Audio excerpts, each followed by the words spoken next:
Алайда зұлым да айбарлы айдаһар адам сенгісіз бір жоспар құрды.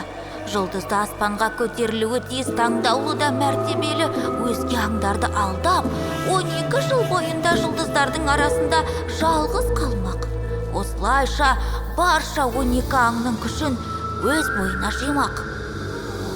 Жауыз әміршіге бұл ойы бүкіл әлемге қауіп төндіретінін, аспанды бір емес, 12 аңның ұстап тұруы бекер емес екенін айтуға Ақпейіл Масаның ғана даналығы мен батылдығы жетті.